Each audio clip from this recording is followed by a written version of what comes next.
Oi, gente, tudo bem? Estamos começando nossa live, é 19h12, tá meio atrasadinha, mas essa loucura. O pessoal tá chegando um pouco, tem zero de gente, mas vai chegando. Hoje a live é a live das lives, eu posso classificar assim, né? A gente tá com duas grandes figuras, uma terceira também, de ponta nacional.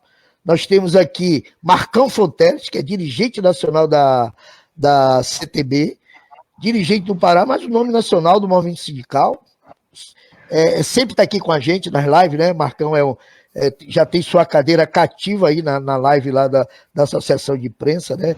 Nós estamos aqui com o Jorge Pranzera, agradecer o secretário, presidente da UEPA, que eu sei que o tempo é apertado, aceitou nosso convite, participar dessa live para a gente debater o tema, que é a questão dos desafios da comunicação na rede pública e mídia alternativa, né? E estamos aqui com o Altamiro Borges, que eu até falei no intervalo, foi o cara que raspou minha cabeça e fez meu santo, porque quando começa a onda do blogueiro progressista, a gente lá nos departamentos da vida de comunicação, tal, meio de bombeira, e aquele negócio do fascismo começando ali, eu acho que é 8, 9 anos, aí vem Miro com aquela enxurrada, projeto de blogueiro progressista e atacando os caras no enfrentamento, e a gente foi atrás do Miro. Participamos de congressos aí, então estamos na trincheira aí. Mas Miro vai falar aí. Gente, eu vou passar a palavra para a apresentação inicial, vou passar para Marcão Fonteles, que está sempre aqui com a gente. Marcão, diz aí, Marcão, sua apresentação. Boa noite, Rui. Parece que o Miro veio a tua cabeça e não botou mais, não nasceu mais cabelo, né?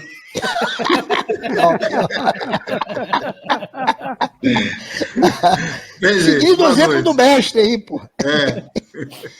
Nós estamos vivendo um período que é muito bom. A gente tem uma pessoa da qualidade do Altamiro Borges, do nosso querido Barão de Itararé, para nos ajudar a compreender que mundo está vivendo.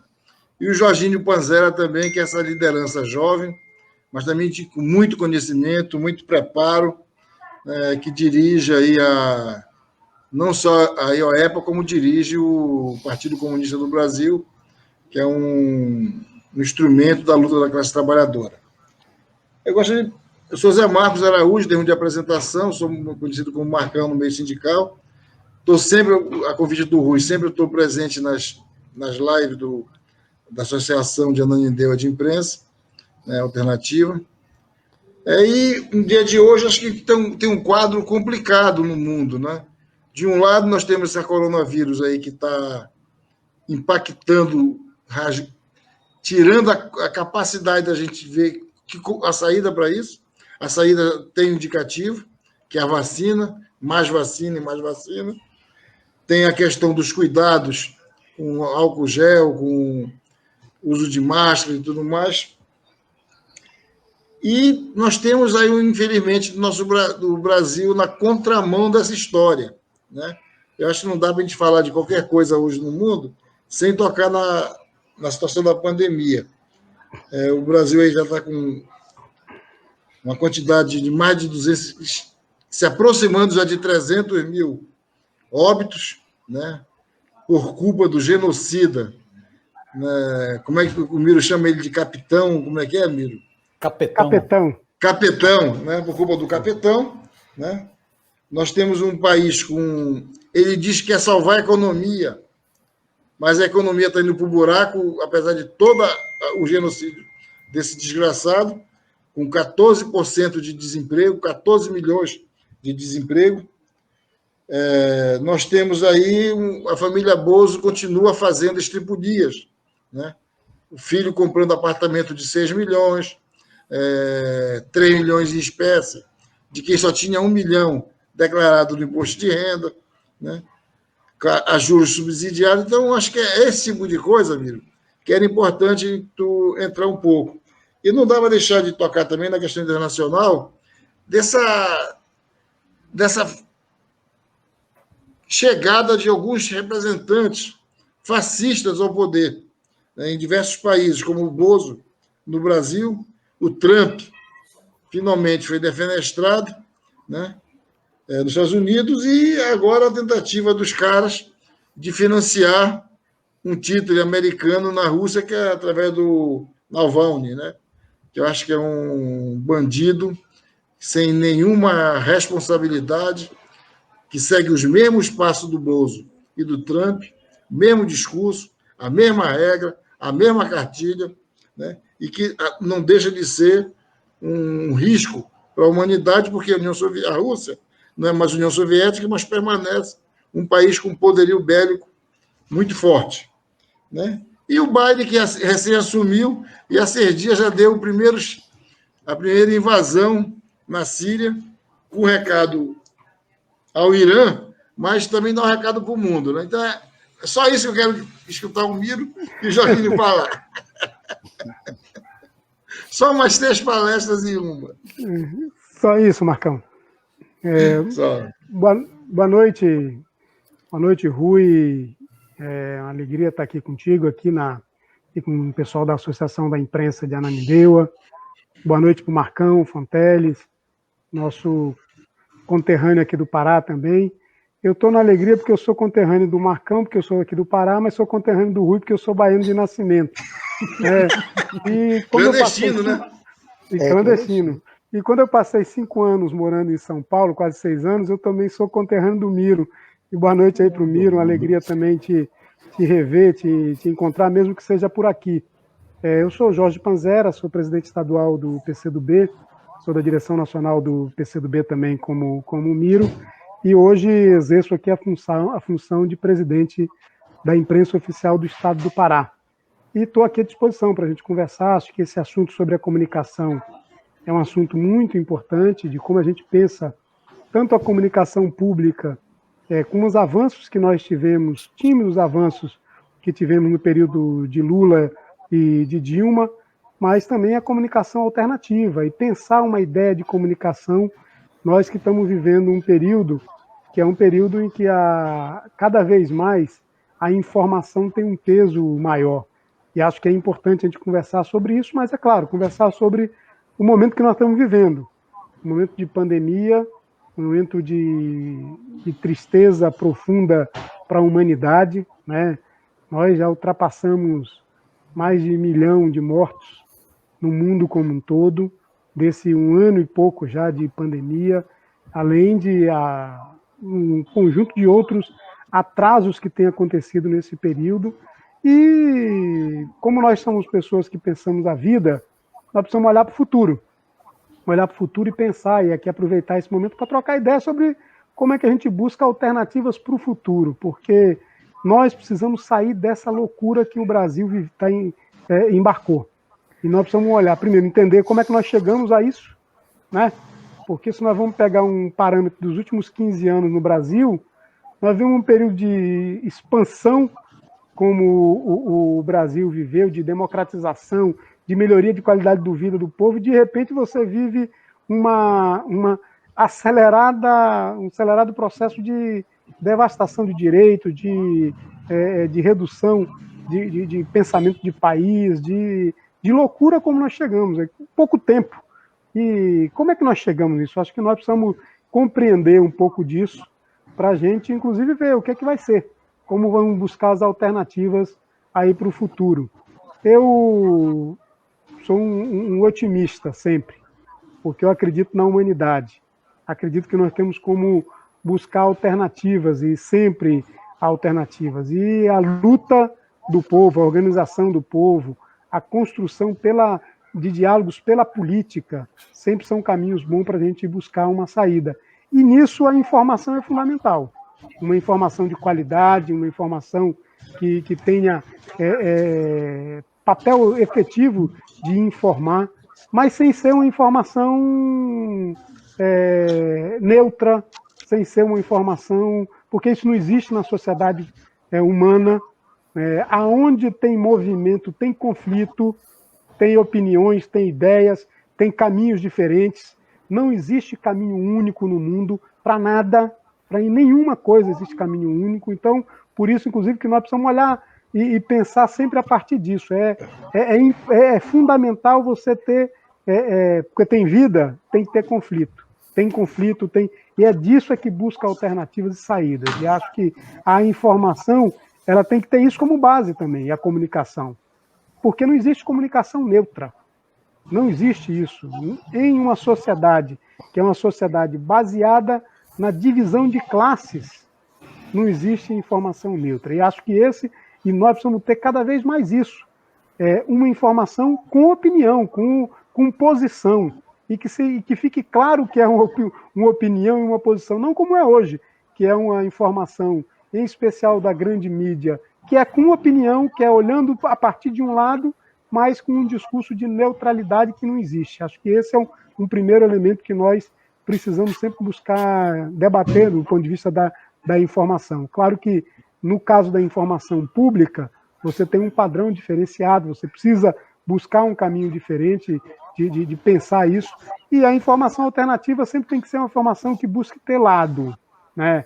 Aqui eu estou vendo aqui duas figuras que atuam nessa mídia alternativa, né? O Rui e o Miro, são duas pessoas que escolheram lado na vida, no caminho da construção política, não é a gente falsamente neutra, como a gente vê aí um bando de gente se dizendo nessa área da informação com neutralidade. Aqui tem lado, em geral, lado da defesa dos trabalhadores enquanto classe, da defesa do Brasil. Você tem caminhos diferentes para construir. Então, vamos trocar um pouco de ideia sobre isso e estou aqui à disposição, viu, Rui? Tanto de você que está mediando, do Marcão, que é meio aqui o nosso comentarista, e também aqui para aprender e ouvir aqui nosso mestre aqui do Barão de Tararé, o grande Altamiro Borges, Barão, que é uma iniciativa tão revolucionária quanto foi o Aparício, que deu o nome a esse importante movimento. Era isso, estou aqui à disposição. Beleza. Miro, meu amigo, eu acho que eu vou quebrar o cenário aí, porque entrou nossa blogueira aí, a Mira. A Mira é daquela mesma minha geração, viu, Miro? Ô, Mira, você participou, bom dia, boa noite, Mira, eu vou te apresentar logo na Fogueira Quente. Você participou de um dos encontros, foi nacional dos blogueiros progressistas, Mira? Boa noite. Foi. Boa noite, foi em 2011, eu participei, não vou lembrar do número do encontro, porque já faz uma cara, como diz lá no Maranhão, mas eu conheci uma turma, conheci o Mira, não sei se o Mira ainda lembra de mim, mas eu tinha até um tempo desse uma camisa da Barão de Tararé, que eu usava sempre, que a bichinha até ficou um pouquinho, né, cansadinha, mas eu tinha um respeito muito grande pelo pessoal tenho um respeito muito grande pelo pessoal da Barão de Tararé, e conheci uma turma muito bacana. Mira, você já entrou na fogueira, faça logo sua apresentação, depois o Miro entra. Bom, eu sou Mira Incono, Relações Públicas, sou mobilizadora de redes, e passei a minha formação inteira sendo mobilizadora de redes da parte da questão da esquerda, né? E atuei junto com os blogueiros sujos na época, né, que a gente foi cunhado esse termo maravilhoso de blogueiros sujos, que eu tenho muito orgulho. Que a gente chegou lá na nossa abertura do encontro, que lá a mídia Chapa Branca estava lá toda reunida para receber o Lula, e eu muito bem lá, e foi incrível. E eu me orgulho muito de ter sido de fazer parte desse grupo, do Miro, do Rui, do Panzera, e de outros companheiros que não estão aqui, que são daquela época, inclusive do PHA, que não está entre nós, em pessoa, mas vai estar sempre sendo lembrado. Beleza. Miri, eu vou passar para o Miro, que vai ser a apresentação, depois a gente entra no debate e a gente vai falando no tema, o tema que quiser. Miro, a palavra é com você, meu pesado. Tem um cachorrinho tá ligado aí. Tem um cachorrinho que tá bravo aí. Primeiro manifestar minha alegria de estar com essa aqui. galera. Aí, o cachorrinho tá bravo. Manifestar minha alegria de estar com Rui. A gente se conheceu no encontro de blogueiros. Depois eu acompanho meio à distância o trabalho que você realiza, parabenizo. Marcão, a última vez que eu tive aí em Belém, tive com o Marcão, tivemos tomando, acho que foi um suco de maracujá, sei lá, alguma coisa assim que a gente bebeu num boteco. Foi num evento dos trabalhadores do Poder Judiciário, não foi isso, Marcão? Acho que foi a última vez, foi isso. Tivemos, o Marcão é velho guerreiro. Jorge é uma figura que eu conheço já há algum tempo, uma bela figura. Também tivemos recentemente numa atividade, mas aí foi já sem o suco de maracujá, foi uma atividade nesse mundo virtual, um bate-papo com advogados de Brasília, recentemente, né? E a Miriam esse de 2011 foi em Brasília. Foi lá em Brasília, foi o segundo encontro nacional de blogueiros, o segundo Blog Prog, né? Com a presença, inclusive, do presidente Lula. Foi uma belíssima atividade que nós fizemos lá em Brasília, na sede da Confederação Nacional dos Trabalhadores no Comércio, que é um belo lugar lá, um belo local de evento. Então, alegria de estar com vocês, parabéns pelo tema. Esse tema comunicação pública e mídia alternativa é um belíssimo tema, é isso, comunicação pública mais do que nunca é necessária, é preciso fortalecer a comunicação pública, né? Você vê ontem, essa jogadora ex-craque do vôlei, não vou nem falar o nome dela, andou falando numa rádio, que é uma concessão pública, né? Na rádio Cucuspan, não, é Jovem Pan o nome, desculpa, andou falando na rádio Cucuspan, né, que vacina mata. Falou isso abertamente, falou que vacina mata. 500 pessoas já morreram nos Estados Unidos. E fala isso numa concessão pública de forma... É uma genocida também, é uma negacionista também, né? Uma bolsonarista de carteirinha. Se você não tiver uma comunicação pública que faça o contraponto a isso, que mostre, inclusive, as iniciativas de governo, né? que preste serviço, né? Nós vamos sofrer muito, né? Vamos sofrer mais do que já estamos sofrendo. Se nós não tivermos uma mídia alternativa muito ativa, mais do que nunca, né? Hoje é uma grande confusão nessa área da comunicação, né? Porque o tiroteio é para tudo que é lado, né? Mas a mídia alternativa permanece com um papel decisivo de contraponto à mídia hegemônica, essa mídia corporativa. Então, parabéns pela escolha do tema, Rui, parabéns mesmo, alegria de estar com essa galera poderosa nesse bate-papo. Estamos aí, estamos à disposição, vamos que vamos. Gente, beleza, a gente vai entrar no debate, a gente vai passar a palavra para o Jorge Panzera, né, para fazer sua exposição, depois o Miro, aí depois o nosso convidado, o Miriam e o Marcão vão fazendo suas intervenções. Jorge, com você. Voltando aqui, acho que primeiro, mais uma vez, a satisfação de estar aqui para conversar. Como eu falei inicialmente, eu acho que nós não podemos olhar isso, esse momento, fora essa história da comunicação pública e das mídias alternativas, o papel que tem, a importância que tem isso, porque, em geral, a comunicação é feita em instrumentos que são instrumentos que são concessões públicas, né? Então, o primeiro elemento é esse. E a comunicação, acho que tem um elemento que é fundamental, que é isso, você ter a responsabilidade com o que está sendo comunicado, que hoje é algo que é pouco visto, né? A gente aqui tem muitos exemplos aqui no Pará, inclusive de gente que utiliza do microfone de uma rádio, utiliza de uma televisão para sair todo tipo de loucura. Claro que hoje nós estamos vendo um tempo que é um pouco mais diferente, até porque quem faz isso hoje é o presidente da República, né? Então fica mais difícil você desautorizar um comunicador, porque você está vendo permanentemente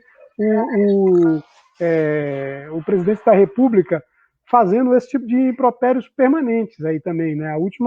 A de hoje foi também de que o que nós vamos ficar fazendo? Vamos ficar chorando, parar com mimimi em relação a isso. Nós estamos falando de quase 300 mil mortes. Quase 300 mil mortes no Brasil, atrasadíssimo com a vacinação. Ainda tem gente fazendo essas campanhas malucas de que vacina mata, né? ou vira jacaré, e bota um chip no corpo da gente, ou qualquer maluquice que aparece por aí em relação a tipo de vacina. E olha que nós somos um país que temos uma expertise de imunização. Uma expertise. Qualquer pessoa que está assistindo aqui, que tenha 30, 35 anos de idade, é vacinado desde que nasceu. Desde que nasceu é vacinado pelo SUS. É uma cobertura nacional de vacinação. Nós temos tudo para fazer uma vacinação mais rapidamente e nós estamos nessa loucura.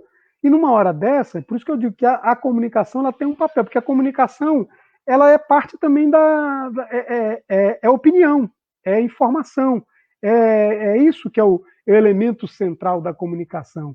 E acho que a primeira coisa, não existe comunicação porque não existe opinião neutra. Não há neutralidade. Acho que esse é um elemento que, para nós, é fundamental combater. Uma pseudo-neutralidade que não existe. Existe lado, existem opiniões diferentes, existem caminhos diferentes. Aliás, isso a gente vê muito no Brasil, inclusive na administração pública. A ideia de que tem uma administração pública neutra, feita por técnicos que são com as mãos limpas porque passaram em concurso e é a administração pública limpa. Ao contrário, tem lado, porque você decide caminhos. E a opinião também é a mesma coisa. Você tem opiniões diferentes sobre qualquer coisa na sociedade.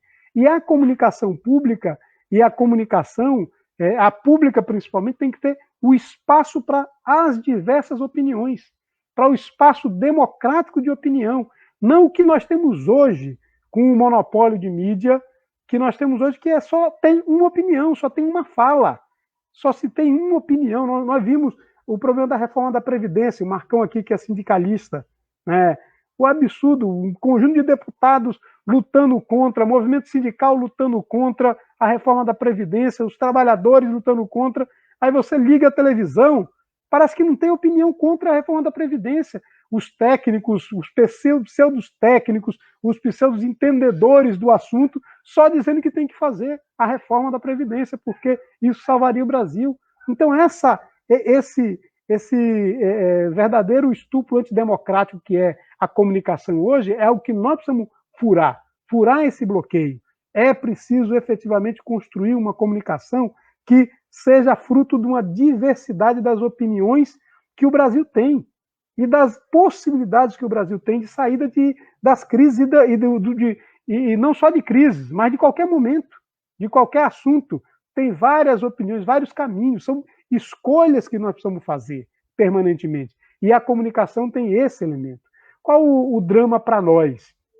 Nós que temos uma opção política à esquerda.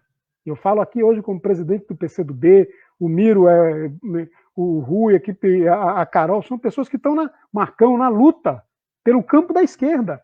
Vocês estavam falando aqui mesmo dessa iniciativa importante que teve a presença do presidente Lula. Qual é o nosso drama principal em relação a isso? A esquerda governou o Brasil por 3 mandatos. Eu não conto o segundo mandato da presidenta Dilma, porque ali não teve governo, não deixaram ela governar. Foi uma avalanche até outra, até chegar ao impeachment. Mas por 3 mandatos. E nós conseguimos a proeza de, em 3 governos de esquerda, piorar a comunicação no Brasil. Esse é o nosso drama que nós precisamos olhar. Porque nós pioramos. Quem lacrou rádio comunitária com a Polícia Federal foi o nosso governo. Quem ampliou o monopólio dos grandes foi o nosso governo. É claro que nós tivemos avanços importantes, como a Conferência de Comunicação, tivemos avanços como a criação da EBC, tivemos avanços importantes, mas, por outro lado, nós tivemos um processo de ampliar o monopólio de comunicação. Então, isso aqui, para nós, há, inclusive, isso, é elemento, inclusive, para a gente pensar de por que nós estamos enfrentando esse momento. Nós éramos para ter hoje um conjunto maior, instrumentalizado, com mais força, de comunicadores populares, de gente do povo, falando para o povo, com espaço para isso. Ao contrário, nós tivemos foi uma liquidação, inclusive, de algumas experiências. E acho que esse é um drama que nós precisamos fazer. Eu sou daqueles que não acho adequado pedir autocrítica para ninguém. Acho que isso, autocrítica, cada um faz a sua. Eu faço, como militante do PCdoB, como dirigente do PCdoB, faço autocrítica do PCdoB, das coisas que o PCdoB deixou de fazer ou fez, na minha opinião, equivocadamente. Mas os outros, agora, eu acho que nós temos também, como elemento importante, observar criticamente claro, com respeito, com esforço, entendendo, contextualizando cada um desses momentos. E acho que esse é um drama que nós temos para viver. Agora, buscar um caminho de uma efetiva comunicação que seja diversa, pense o que é o Brasil, seja efetivo retrato do que é o Brasil. O Brasil não é, me desculpe o Miro, que é um paulistano, no Brasil não é São Paulo e Rio e Brasília. O Brasil tem uma diversidade imensa, e aqui a Amazônia é um grande instrumento de desenvolvimento, de pensar o Brasil, de solução, inclusive, para o Brasil ser um país cada vez maior, de maior presença na humanidade, de maior força.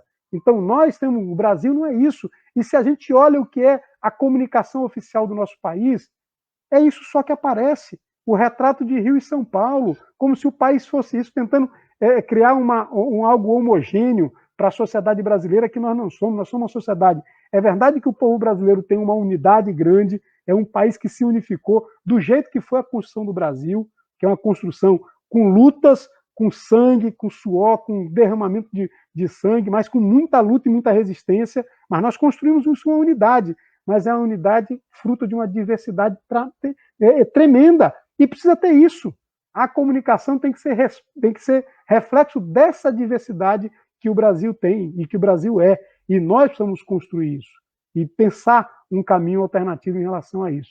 Acho que nós temos iniciativas importantes que ainda podem ser feitas e que precisam ser feitas via governos democráticos, governos progressistas. Acho que alguns deles importantes estão sendo realizadas e têm sido passos importantes. Nós temos uma experiência particular num órgão, que é um órgão que tem a ver com comunicação, que é a imprensa oficial do Estado, é claro que trabalha principalmente com a comunicação dos atos que que os entes dos governos fazem a partir do Diário Oficial, mas tem outros instrumentos também. Mas acho que o esforço de democratizar, de ter a voz cada vez mais de todas as vozes do Brasil na comunicação é importante. Os governos têm um papel importante para isso, e a resistência também tem um papel importante. Agora, é preciso construir uma alternativa de solução para o Brasil, porque esse é a grande urgência que nós temos. Como é que nós juntamos esse país para sair desta loucura que nós estamos vivendo? Dessa loucura da irresponsabilidade, por um lado, de um presidente que vive fazendo chacota com o povo e fazendo campanha política, porque não governa. Não governa, faz campanha política. Aliás, é isso. O que poderia esperar de um miliciano que chega à presidência da República numa circunstância como foi a que nós chegamos? Era isso, não tem governo. Você deixa na mão de alguns que estão fazendo uma ou outra operação de governo, mas ele, o presidente da República, faz a campanha política para 2022, para ele tentar se reeleger. Aí bota na mão para tentar ganhar o mercado, esse chamado ente invisível mercado, botou o Paulo Guedes para fazer isso, cada vez mais desmoralizado, e principalmente desmoralizado porque essa política liberal está levando o Brasil ao fracasso, a debacle econômica cada vez maior. Não tem alternativa para o Brasil com esse desenvolvimento, com esse caminho apresentado por eles. Todas as medidas que eles fizeram, que seria a solução do Brasil, ampliou ainda mais as desigualdades, o desemprego, a queda da economia brasileira. Então, reforma trabalhista, reforma previdenciária, teto de gastos, isso tudo só fez piorar o Brasil. Então está principalmente desmoralizado porque a solução que eles apresentam é uma solução que leva o Brasil à crise cada vez mais. E o governo faz isso, faz arrobos para tentar um caminho antidemocrático, de uma certa ditadurazinha, mas ainda não conseguiu força para isso. Agora, nós não conseguimos força também para encerrar esse ciclo, porque nós ainda estamos muito atarantados politicamente, todos nós, ainda sem saber qual é o rumo que nós precisamos fazer. Acho que aqui, inclusive, tem que ser reconhecido que todos nós ainda não encontramos a dose certa. E com um problema maior agora, porque nós somos gente que tem cheiro de rua. Precisamos da rua para fazer as coisas. E por conta da pandemia, nós não podemos estar na rua para fazer as coisas, para fazer com que o povo encontre e que a força da luta do povo busque o caminho e busque as soluções para o nosso país aqui também. Então, para a gente iniciar aqui a nossa conversa, seria um pouco isso aí, Rui. E vamos aqui ouvir os outros também, que acho que é bom ouvir. Beleza, passar por Mira aí. Vamos lá. Primeiro, manifestar a concordância com essa balanço mais geral que o Jorge fez, né? Assino embaixo vários aspectos que ele levantou. Eu vou centrar a fala mais nessa questão de mídia mesmo, já que o Jorge fez uma abordagem geral que eu concordo. Eu acho que isso, mídia é poder. Alguns chegam a falar que mídia é um quarto poder, né? Eu não sou nem desse time do quarto poder, porque o quarto poder até tinha um sentido progressista, né? No termo, que era dizer o seguinte, não, tem o poder executivo, o legislativo e o judiciário, e a mídia, a imprensa, na época, seria um quarto poder, né? Faria o papel de fiscalização desses outros. Eu acho que a mídia não é um quarto poder, a mídia é um segundo estado, ela tem muito poder, não é só um poder fiscalizador, ela tem um poder de manipular informações, ela tem um poder de formar comportamentos, gerar valores na sociedade, ela tem o poder de estigmatizar, demonizar pessoas, ela tem o poder de transformar pessoas em heróis, né? Ela tem o poder de derrubar governos, né? Então a mídia é um segundo estado, né? Isso no mundo inteiro é muito, muito forte, né? Essa mídia, ela tem isso, ela tem interesses políticos e econômicos, né? Enquanto uma mídia monopolista, no Brasil são 7 famílias que dominam o grosso da comunicação, da cultura e do entretenimento. 7 famílias, apenas. Famílias. O Brasil não chegou nem no capitalismo, ainda é feudal, né? São 7 famílias que dominam. Essas 7 famílias, elas têm interesses econômicos. Você dificilmente vai ouvir, por exemplo, o jornal Estado de São Paulo falar contra banqueiros, porque o jornal hoje é controlado por banqueiros, ou dificilmente você vai ver a Band e as afiliadas falar contra o agronegócios, porque a família Saad é do setor de agronegócio. Dificilmente você vai ver os 3 filhos do Marinho, como dizia o Paulo Henrique Amorim, né, os 3 filhos que não têm nome, né, falar também contra essa visão ultra-neoliberal de Estado, porque eles defendem, eles têm interesses nisso, na desregulamentação, no desmonte do Estado. Então, essa mídia tem interesses econômicos e ela tem interesses políticos, ela procura os seus objetivos, né? Eu acho que, inclusive, ela forçou demais a barra na fase recente, ela exagerou tanto na negação da política para estigmatizar a esquerda, para demonizar a esquerda, que ela acabou chocando o ovo da serpente fascista, ela gerou o fascismo, ela é responsável pelo Bolsonaro, mesmo hoje tendo críticas, ela, na negação da política, na estigmatização da política, gerou essa figura tosca, né, que se diz antipolítica, apesar de ter 28 anos de mandato de deputado do baixo clero, né, todos os filhotes parlamentares, ela gerou essa figura que se diz antipolítica, né? A mídia criou isso. Então, por interesses políticos e econômicos. Nós temos nesse processo de mídia monopolista um agravamento, né? Muita gente achava que a internet poderia significar a democratização da comunicação. Em certo sentido, ela permite, por exemplo, uma live como essa. Mas, em outro sentido, a internet, como tudo no capitalismo, vai para um processo de monopolização. Tem um belíssimo livro de um radicado nos Estados Unidos, que é Os Impérios da Comunicação, né? Tudo caminha para um monopólio.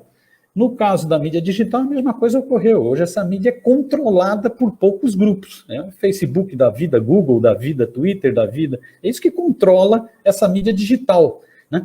Controla, se bobear, ela conhece mais a pessoa do que a própria pessoa. O Facebook hoje, através de vários mecanismos, de algoritmos, conhece mais o sujeito do que o próprio sujeito, as suas vontades, os seus desejos, conhece tudo, né?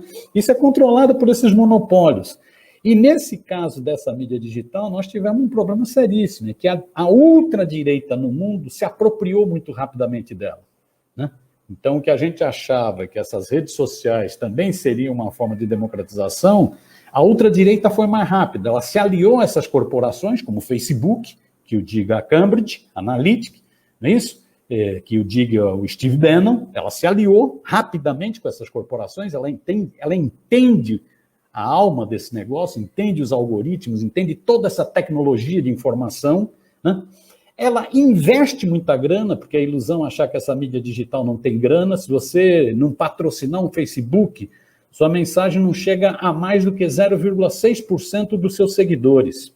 Então, é grana, é muita grana, né? Que eu digo WhatsApp, né? Os pacotes de WhatsApp, né? A grana que significa, o velho Davão um dia ainda vai ter que explicar quanto que ele investiu nesse negócio, né? Em mensagens, em pacotes de mensagens de WhatsApp. E essa mídia digital também ela é um terreno, como ela é muito veloz, né? Como ela é muito do momento, do instantâneo, ela é um terreno fértil para mentiras, para fake news, né? Para as famosas fake news. Então nós estamos nesse mundo que a mídia é poder, mídia monopolista, mídia digital, a ultradireita segue na frente. Daí a importância, por isso eu insisto, Rui, nesse tema que vocês colocaram, comunicação pública e mídia alternativa. Daí a importância de fortalecer esses contrapontos.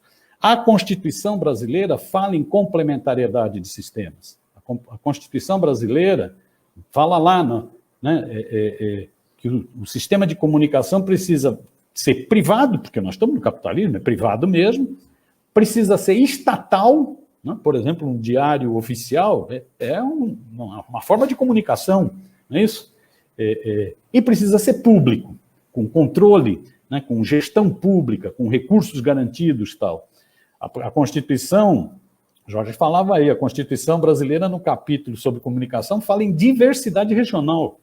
É um absurdo a população do Pará ficar só ouvindo as formas de falar do Rio e de São Paulo, não é isso? Os sotaques paulista e carioca, ou ficar sabendo de congestionamento na Avenida Paulista ou na Rio Branco, no Rio de Janeiro, quer dizer. É preciso diversidade regional, diversidade que estimule a cultura e tal. Isso está na Constituição, né? Infelizmente, nós não conseguimos aplicar essa Constituição, né? Nós perdemos uma chance histórica, no meu entender, nas experiências positivas, né, que foram derrubadas não pelo que tiveram de errado, mas sim no que tiveram de positivo, né, dos governos Lula e Dilma, né? Esses governos, infelizmente, não enfrentaram esse debate. Acho que até o segundo mandato do presidente Lula enfrentou um pouco mais com a conferência de comunicação, que o Jorge já se referiu aí, com o Plano Nacional de Banda Larga, com uma nova política de anúncios publicitários, né, com a constituição da empresa Brasil de Comunicação, a IBC, que era exatamente para tentar criar essa complementariedade de sistema. Então, teve alguns avanços no segundo mandato, mas nós não conseguimos avançar, né? E eu acho que essa questão, mesmo a gente não tendo conseguido avançar, perder uma chance histórica, outras virão, né? Essa questão ela é decisiva, né? Mais do que nunca é preciso fortalecer uma comunicação pública e estatal, as duas coisas, forte, né? Forte significa ter imprensa oficial forte. Forte significa, por exemplo, uma coisa que está fazendo muito sucesso agora na pandemia, são carros de som. Carro de som é comunicação também. Comunicação pública pode pegar carro de som. Uma coisa que está fazendo muito sucesso esses dias agora aqui em São Paulo são os lambi-lambis. Fazia tempo que não aparecia. Lambi-lambi é comunicação, pode ser comunicação pública também. Como comunicação pública é TV comunitária, é TV pública, né?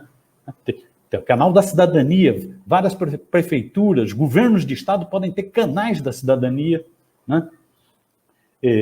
Como comunicação pública é rádio pública, não é isso? Como comunicação pública nos dias atuais é investimento em redes.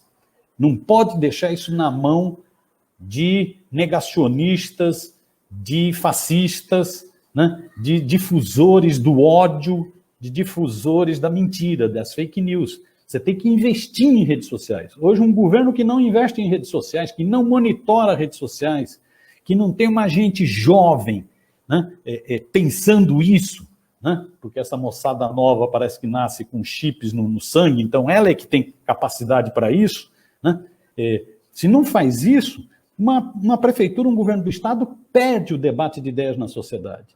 E perde, por exemplo, agora, perde para o vírus e para o verme. Perde para a pandemia e para o pandemônio. Hoje, segundo o dado do Conselho de Secretário de Saúde, foram mais 1.699 mortes. Mesmo com isso, os negacionistas, os fascistas, continuam distribuindo fake news pelo Brasil afora. Mesmo com isso, o Bolsonaro segue com o seu piriri verborrágica, uma verdadeira diarreia verbal esse sujeito tem, né? Falando bobagem como falou hoje. Né? Então, ou você tem uma comunicação pública que faça o contraponto a isso, que informe, que preste serviços, que de forma plástica, né, sem se transformar em palanque, né, combata o vírus, mas combata também o verme, combata a pandemia, mas combata o pandemônio, defenda a ciência, defenda a vida, se contrapõe ao negacionismo, né, ou nós vamos perder essa batalha de ideias. Então, mesmo a gente tendo perdido a chance de regulamentar a Constituição no que diz respeito à comunicação, nós não perdemos a batalha, não podemos perder a perspectiva. É preciso fortalecer a comunicação pública, assim como é preciso fortalecer a mídia alternativa, que aí não é uma comunicação, ela é uma comunicação também pública, né, mas é uma comunicação também muito de sites, de blogs, né, não está vinculado propriamente ao Estado, né. Essa mídia alternativa, ela hoje é mais do que nunca necessária. Veja só, nós estamos vivendo, Rui, uma situação estranha. A mídia está dividida. A mídia teve blocada para fazer o golpe contra Dilma Rousseff, né, por uma questão de projeto, de classe e até de misoginia, né. A mídia teve blocada na defesa da turma do Michel Temer, que assaltou o poder. A mídia teve blocada para tentar evitar a vitória de um campo de esquerda. Isso ela teve blocada. Mas ela está dividida agora no governo Bolsonaro. Uma parte da mídia tem concordância absoluta com a agenda ultra-neoliberal na economia do Paulo Guedes, desse abutre financeiro, e mais do Bozo, que são dois laranjas do mercado, né? Mas uma parte da mídia tem medo do fascismo, tem medo do autoritarismo, da censura, da asfixia financeira, e uma parte da mídia também discorda do obscurantismo civilizatório, discorda do obscurantismo nos chamados costumes. Nisso que tudo que a gente conquistou em termos de luta contra o machismo, contra o racismo, contra a homofobia, em defesa do ambiente, né? E que o Bolsonaro está regredindo em tudo, né? Uma parte da mídia discorda. Né? Então, nós estamos vivendo, a mídia está meio esquizofrênica. Ela discorda do autoritarismo na política, discorda do obscurantismo nos costumes, mas concorda com o ultraneoliberalismo na economia. Olha que maluquice que nós estamos vivendo. Daí a importância da mídia alternativa. A mídia alternativa é o que permite fazer a luta junto contra o fascismo. Juntos estamos contra o fascismo, em defesa da liberdade de expressão. Fazer a luta juntos contra o obscurantismo, mas fazer a diferenciação no terreno da economia, fazer a diferenciação em vários outros terrenos. Então, daí a importância da mídia alternativa. Eu acho que é isso, por isso fiquei muito contente com o convite para participar desse bate-papo, né? Por isso a importância de fortalecer comunicação pública e fortalecer mídia alternativa. É isso, para um início de conversa. Beleza. Marcão, bem, gente, palavra com você. Eu acho que a aula do Miro é sempre importante. Né? O Miro é um craque. Mas, Miro, me preocupa um pouco a gente ficar apenas avaliando a questão da importância da mídia, de sites, de blog, de rede social. Né? Eu acho que isso é insuficiente, no meu entendimento, para fazer o combate ao fascismo que está aí do capitão Bolsonaro. Eu acho que nós temos que avançar um projeto, Miro, que eu concordo que nós perdemos a oportunidade nos anos que se governou o país em democracia de criar uma outra estrutura de comunicação que se contrapusesse a a mídia das 7 famílias, que eu acho que já nem sei se dá para chamar de 7 famílias, sabe? Porque eles estão cada vez mais encolhendo algumas dessas famílias e está ficando concentrada já talvez em 3 ou 4. Né? Então, eu acho que nós temos que ter um pouco de ousadia, sabe, Miro? Eu acredito que um jornal, uma televisão, sabe, emissoras de rádio. Nós tivemos no passado, Miro, nos anos 80, alguns instrumentos como o Jornal Movimento, Jornal em Tempo, Jornal Tribuna da Luta Operária, Jornal Hora do Povo. Ou seja, alguns desses instrumentos eram jornais de partido e outros eram de frente, e que jogaram um papel importante, né, naquele momento de luta contra a ditadura. Então, acredito que a gente, para enfrentar uma situação onde a grande mídia,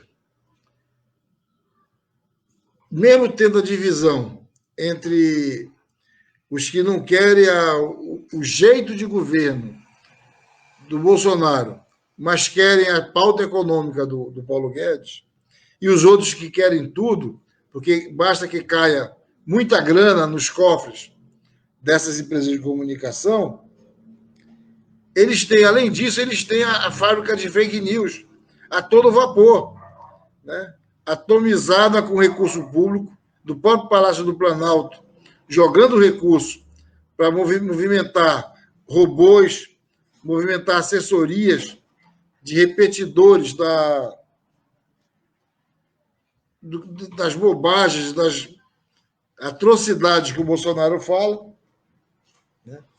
Então, eu acredito que talvez eu gostaria de ver, sabe, Miro? Eu continuo acreditando que é possível e não dá para esperar uma chegada do novo governo de esquerda para começar a construir isso. Acho que nós temos que começar a conversar.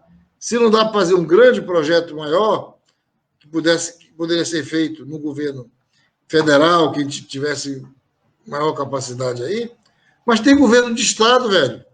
Tem governo de Estado progressista, governos municipais importantes que poderiam ser chamados para um projeto democrático de comunicação. Não ficar apenas na mídia, porque eu acho que ficar nas mídias alternativas, nas redes, que é fundamental, mas ficar só nisso, a gente não vai ter força para derrotar esse desgraçado. Né? E não dá para aguentar mais esse cara, velho. Com 6 meses de governo já não dava mais. Com 1 ano e meio, já são quase 300 mil mortes. Pô. Né? É um negócio que... E o cara continua indo para a televisão falando asneira em cima de asneira, comemorando a morte dessas pessoas, cara. A morte está chegando nas nossas casas, velho. A cada dia é um parente, é um amigo. Né? Isso deixa a gente apavorado. Né? Hoje eu mandei fazer minha camisa para usar. Eu acho que lá para o dia 13 de março eu devo estar sendo vacinado. Eu estou conferindo todo dia lá para usar o dia da vacina. Vacina sim, Bolsonaro fora. Né? E com o alvo do braço. Porque eu acho que não dá mais. Então, se a gente ficar... Me parece que é pouco, sabe, Mídio? Eu acho que é muito importante defender as mídias sociais, as redes, usar essa juventude toda que tem capacidade de fazer isso, apoiá-los, mas precisamos ter um projeto mais audacioso. Temos que construir, ter capacidade de unir diversas frentes, diversas formas de pensamento, diferente do nosso, Miro. Eu não preciso fazer uma aliança nesse projeto aí apenas com quem pensa igual a mim. Eu tenho que ter capacidade de transigir e atrair essas pessoas para um projeto de democracia na comunicação real. Porque se nós ficarmos esperando que a imprensa oficial... Por exemplo, nós temos aqui no Pará o Jorge Panzera, presidente da imprensa oficial. Mas ele tem limitação. Ele tem limitação legal para usar essa estrutura para se manifestar, para colocar a opinião, para combater esse infeliz. Né? Então, o negócio está ficando tão complicado, Miro, que agora, velho, o ex-reitor da Universidade de Pelotas está sendo obrigado a aceitar ficar calado por 2 anos, porque criticou o Bolsonaro. Ele, como professor, ele não pode criticar Bolsonaro. Né? Cara, o que é isso que não é fascismo? O que é que falta a te dizer? Botar o carimbo de fascista nesse desgraçado? Né? Então, eu acho que está faltando, no meu entendimento, Miro, um pouco mais de juízo dos setores aí que pensam, né, a democracia no nosso país, as nossas organizações, nossos partidos, os nossos não partidos, que essa unidade um pouco mais forte, que possamos construir um projeto de comunicação realmente democrático, um projeto de país que possa unir milhões para derrotar esse projeto em 22, mas começar agora. Derrotar o Bolsonaro em 22 é começar agora, porque se não chegar em 22, corremos o risco, que é real, de ter mais 4 anos de Bolsonaro. Né? Não dá para dizer que esse risco não existe. Então é isso, Miro. Eu estou aqui olhando, monitorando, e está tendo alguns ataques na página, viu? E no aplicativo, e eu estou bloqueando, os caras bloqueando a página. É foda, né? Mas passar para a Miriam aqui, por isso que eu estou ligado aqui, entendeu? Já teve 3 que eu baixei, eu bloqueei. E neguinho travando, neguinho tá travando a página, tá travando, o pessoal não consegue entrar. Dói, mas Miro. Vamos lá, é a nossa luta. Né? Miriam. É a guerra cibernética. Miriam, eu tô aqui, ó. Libera o som da Miriam. Libera eu tô. Ela que tem que liberar aí, eu tô tentando, mas Líria, ela travou, é porque ela travou, Marcão. Vamos lá, gente, ela tá travada aí. Eu não sei se ataque também, mas aqui eu tô. Os caras estão travando, não deixa entrar as pessoas. Tá barra pesada. Gente, o debate, ele pega essa questão da mídia alternativa na administração pública, e também a gente já viu, os nossos debatedores, eles estão colocando que o principal foco, e aí Marcão tem razão, o principal foco é o momento que a gente vive, né? A gente tem, eu me lembro no início do movimento blogueiro progressista aqui, você está entendendo? No início parece que a Miriam voltou. No momento do início, eu me lembrava que a gente tinha aquela turma, vamos dizer, tripé, ou quadripé, que a gente tinha o Miro, que soltava as notícias e a gente ia reproduzindo ou transformando ela, dando outra linguagem mais regional. O Paulo Henrique, né? Conversa fiada continua, mas o Paulo Henrique é um baluarte. O Rovai, né? E o Nassif, né? Você está entendendo? A gente tinha uma referência, e aí naquele momento, Marcão, a gente começa a detectar, né? Vamos dizer, ainda estava no governo Dilma, né? Início daquele segundo, do primeiro mandato do governo Dilma, final do governo Lula, e a gente ali como referência no ataque, entendeu? No ataque contra os caras. E a gente já estava vendo o que vinha, que na verdade já existia, era camuflado, e aí os caras mostrou a cara. Veio em 2013 e porrada, e teve gente que foi atrás dessa historinha de 2013, depois a gente está vendo que foi 2013, né? Financiamento internacional e outros, MBL da vida e outras coisas aí, né? E nesse período agora, Marcão, a gente está... realmente a gente teve um grande debate, né? Basicamente, entre a estrutura pesada que pega o Steve Biden, você está entendendo? Pega aqueles caras lá do leste europeu, você está entendendo? E esses caras vão lá, contratam e pau. E aí a gente começa a perder espaço. Você está entendendo? Aí vem o Bruno Altman, ele falou, olha, antigamente a gente pegava a notícia, o cara publicava, você via, você rebatia. Nas redes sociais, quando o cara publica em um Face, em um site, tá, a gente dá combate. Agora, quando vem no WhatsApp, como fala, já era, a mentira já rolou. Você está entendendo? E aí a gente, para detectar essa mentira, é mais complicado. Então, o que foi que esses caras investiram dinheiro, o Miro já falou a questão lá do velho da Havan. Esses caras montaram uma estrutura milionária e descobriram essa comunicação que ferra os caras. Eu acho que o que sustenta hoje o setor da direita de Bolsonaro, eu acho que, na verdade, é essa estrutura. Você vê quando o Bolsonaro fala um negócio, a gente fica abismado, né? Porra, o cara falou aquela merda hoje lá do Mimi. Cara, aquilo dali, antes dele falar, ele distribui nos grupos do WhatsApp, né? Evangélica, e aquele negócio vira verdade. E quando cai, aí você, porra, o cara não tá baixando audiência, não tá baixando isso. Eu acho que a gente perdeu por falta de estrutura, você entendeu? Eu acho que competência e gente de cabeça tem. Aqui a prova, a gente perdeu por falta de estrutura. Eu acho que teve um momento ali do governo Lula, que é aquela história de discutir com esses setores aí da imprensa, prejudicou muito, né? Porque eu me lembro que quando estava aquela história da turma ajudar para bancar os encontros de blogueiro progressista, era uma crise filha de uma égua. Miro Thaís viveu isso, que é o cara que segurou, e sabe que aquela pressão, estão dando dinheiro a blogueiro progressista, e a gente não enfrentou, rapaz. Eu falo a gente, a esquerda. A esquerda ficou recuada, teve gente que recuou, e o Miro sabe, não sei se ele vai querer dar o nome aí, mas teve gente ali do Minge e tal, que olha, vamos ter cuidado, né, por aí, não sei o quê. Você ficamos na defensiva quando a gente era governo e Lula tinha, sei lá, 70%, 80%, entendeu? E hoje mais ainda. Você está entendendo? A preocupação para mim é essa. Aí, Marcão, eu acho que nós temos espaço para fazer isso. Só não tem dinheiro, porque tem que ter dinheiro para investir nesse negócio. A gente tem que profissionalizar estrutura. Quando não tem, ninguém recua. Você está entendendo? E eu acho que a comunicação na administração pública, e aí eu concordo com o Jorge, eu não vou me alongar muito aí porque eu sou mediador, eu concordo com o Jorge, você está entendendo? A gente tem que ter lado. E tem que ter lá. Se não tiver lá de achar que ganhou o governo, ganhou isso, a gente vai retroceder aquela mesma discussão que tinha no governo Lula. Pior ainda no governo Dilma. Aí o companheiro Miro tem 1000 domínios e teve naqueles bastidores.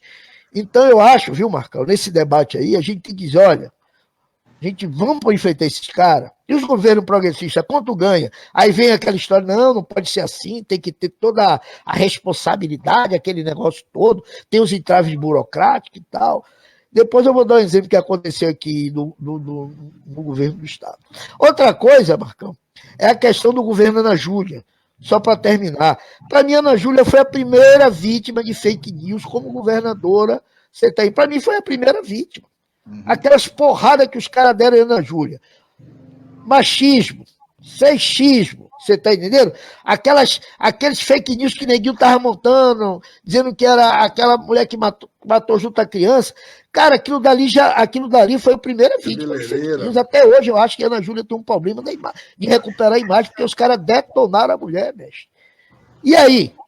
Como é que foi? A gente conseguiu debater? Não conseguiu. E eu sei disso que aí eu estava. Quando a gente discutia lá no governo do Estado, eu não era do governo do Estado, mas ele me chamava, eu coloquei, vamos pegar o Navega Pará, só para terminar que eu tenho que falar isso, gente. Vamos pegar o Navega Pará, minha proposta foi essa, e eu não era de governo, viu? Vamos pegar o Navega Pará e vamos pegar todo lugar que tiver um Navega Pará, a gente vai lá, pega uma turma progressista, sei lá, do partido de esquerda ou menino, e a gente o cara formar um blog. Foi quando a gente estava naquele ascensão de uma vida do blogueiro progressista, entendeu? Bora pegar em todo estado, mapeia e tal. Aí, parceiro, a turma da burocracia, não dá, porque a gente tem limite, mas tudo bem. Eu vou passar a bola aí, eu acho que é pro Jorge. Me alonguei demais. Vamos lá, Jorge. Olha, eu acho que a conversa tá boa, né? Queria aqui dar uma... Eu acho que primeiro essa caracterização que o Miro falou, acho que é um elemento para nós fundamental. Mídia é poder, né? Então aqui é já comunicação, tem elemento de poder. E nós estamos...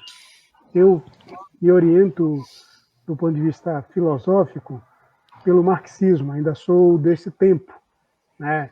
E poder numa sociedade que é de classe, que tem lado, então não tem muito jeito. Então aqui é um primeiro elemento. E acho que nós temos que observar que a esquerda brasileira, ela tem um grande desafio aqui pela frente. Mas eu acho que nós temos que ter certo grau de calma também. Sei que a vida é emergente, e principalmente a gente que já passa dos 50, já começa a achar que a vida está entrando naquela fase que é o que o povo diz que é de meio-dia para tarde, né? Então já começa a ter mais pressa para ver algumas mudanças. E ainda mais nesse tempo que nós estamos vivendo, que é um tempo do instante, né? É um tempo do clique, é um tempo que tem uma revolução importante para nós, que é essa revolução do mundo digital, mas é algo que nós precisamos começar a olhar também, porque quem só clica o tempo todo não reflete, não se tem tempo para certas coisas, como é o processo de reflexão. Então, acho que nós temos um desafio, que é a esquerda refletir. E como nós pensamos e queremos olhar sempre uma esquerda que é efetivamente democrática, não tem como não ter reflexões coletivas mais amplas. Demora mais tempo para a maturação. Acho que esse é um elemento que nós precisamos observar. Não tem jeito.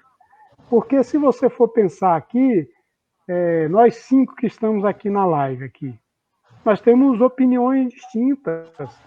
Quais são os caminhos? Alguns se aproximam mais, outros se aproximam menos, mas quais vão ser os caminhos que a gente vai construir para essa solução? Então, você imagina no conjunto de organizações que a esquerda brasileira tem. E ainda vivemos com um certo muito ranço entre nós, né? Um ranço de sectarismo muito forte entre nós, que nós temos que ver qual é o tempo para isso também, como é que constrói isso aqui. Eu sou da ideia seguinte, que preciso unir amplas forças. E quem quer unir amplas forças, tem que unir todo mundo, não pode ser com aquele não, com aquele outro não. Nós temos que unir amplas forças, a partir de alguns objetivos mais claros e mais concretos, que nós precisamos ver como vai construindo isso com um certo tempo. Eu acho que nós temos um grande problema, que é o problema da ausência de povo na rua. Esse aqui é o grande problema para a esquerda brasileira, a ausência de povo na rua. O Marcão, se eu não me engano, é que falou da história que está faltando um pouco de juízo, né? Juízo para nós, só quem dá é povo na rua. É a luta concreta, é a mobilização social, é isso que vai aos poucos, porque aqui vai conflitando ideias, aqui vai conflitando opiniões, e é aqui que vai também se encaixando as coisas, para buscando uma alternativa, uma solução. E hoje nós temos essa falta, e essa falta de ter gente na rua, de ter mobilização social, para inclusive ir indo aos poucos dando juízo para todos nós. Porque nós temos como referência no povo, e é o povo que busca o caminho de dar juízo a partir das suas lutas concretas, do dia a dia da luta. E acho que isso aqui é que vai fazendo. Claro que nem sempre é do jeito que eu quero, do jeito que o Marcão quer, ou do que a Miriam, ou do Rui, ou o Miro. É um processo que vai sendo construído aí também. E acho que nós temos uma situação difícil, é porque ainda nós também investimos contra a política. As saídas precisam ser através da política. Quando tem uma crise profunda como a nossa, não tem outra saída senão pela política. E política é juntar diferentes, é conformar força na sociedade a partir de diversos, diferentes. Não é de outro jeito. Se for, porque nós ainda não tem uma hegemonia de uma força no Brasil como que nós temos hoje. Então nós precisamos ter esse caminho. E, por um lado, a mídia tradicional também investe contra a política, porque ela tem medo de soluções com o povo. E quando você tem política, você tem caminho de solução com o povo. Quando a solução não é pela política, é pela força. E a solução pela força, a gente viu o que aconteceu em 64. A gente viu o que foi 64. Então, esse esforço, porque a mídia investe permanentemente contra as saídas políticas. É o que eles o tempo todo fazem. E nós, e acho que aí é uma autocrítica que toda a esquerda precisa fazer, nós não podemos cair nesse campo. Porque, às vezes, é o seguinte, o que mais se critica é quando tem num governo uma indicação política. Por quê? Qual o problema de uma indicação política? O governo foi fruto de um processo político, de uma disputa política eleitoral. A gente mesmo faz mais festa quando é um técnico, de preferência servidor de carreira, do órgão que ele vai dirigir. Mas por que isso? a direção de órgãos, a direção política, a partir de opinião, de projeto político, de ideias políticas. E por que não pode ter isso? Nós precisamos buscar caminhos mais na construção de alternativas e soluções pela via da política. Eu acho que, tendo mobilização popular, tendo gente na rua, é o melhor remédio para a gente buscar sinergia nesse campo da esquerda para unidades. Sem povo na rua, fica mais fácil para isso, para esse ambiente que cada um ataca em cada um, nessa guerra de todos contra todos, e que não sai solução para a gente. Não sai solução para a gente. Eu vi recentemente o Ciro dizendo que o objetivo principal dele é derrotar o PT, para o PT não ir para o segundo turno, e viu o Haddad dizendo que o Ciro é de direita. Objetivamente, nenhum dos dois pensam isso. Mas o esgarçamento dessas relações estão levando a isso aqui também. E eu acho que nós precisamos confiar mais na política e na construção da política. E, para isso, falta o que para nós é o combustível principal, que é povo na rua.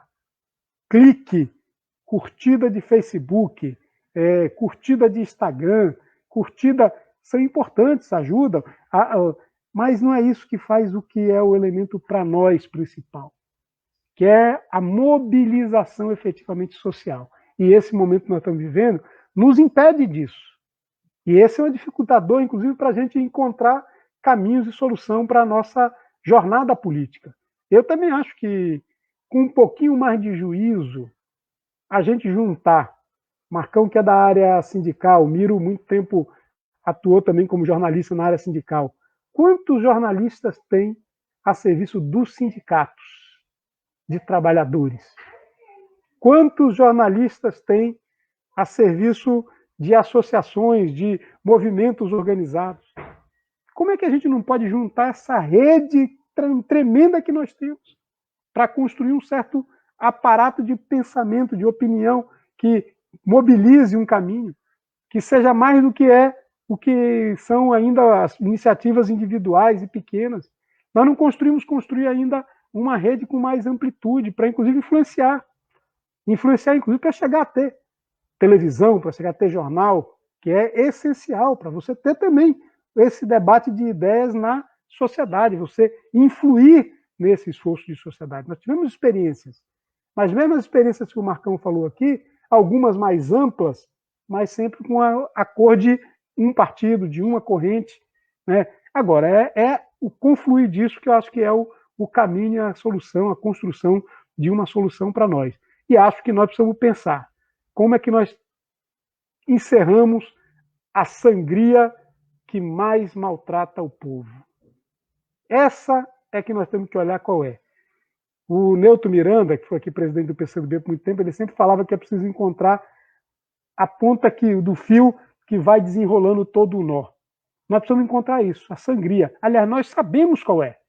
É este governo do Bolsonaro. Encerrar esse ciclo é emergente para nós. É urgente para nós. Mesmo que isso não seja uma saída para a esquerda ainda. Mesmo que não seja, mas isso aqui já é um primeiro passo para nós também. É claro que a nossa luta nunca pode ser uma luta, e, como volto a dizer, eu me oriento, continuo me orientando pelo marxismo. Ainda sou do velho Marx ali, as ideias principais. Nossa luta é para o céu. É o céu de assalto. Então, nossa luta, nosso programa continua sendo esse. Agora, qual é o passo que nós temos que dar para esse momento? E como nosso programa é esse, a cada momento nós temos que buscar caminho de aproximar mais dele. Se der o tempo de a gente tirar o Bolsonaro e ter um governo de esquerda, melhor ainda. Nós vamos ter que trabalhar para isso. Agora, entendendo que nós temos que primeiro tirar o que é a sangria principal que hoje nós vivemos no Brasil, porque isso tem um papel fundamental para a gente também.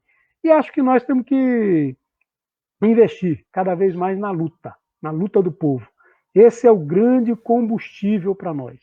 É a mobilização social, é o povo organizado, é a luta do povo pelos caminhos que o povo constrói, porque é ela que dá juízo para os que comandam os partidos, que comandam as organizações.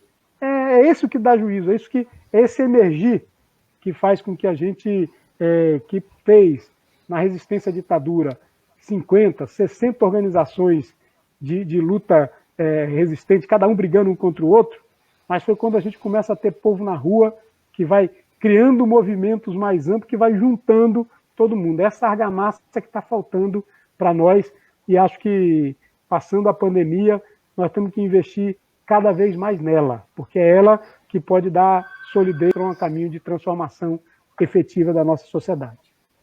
Beleza. Ô Jorge, e as redes sociais, a nossa vai estar mobilizando para o povo ir para a rua.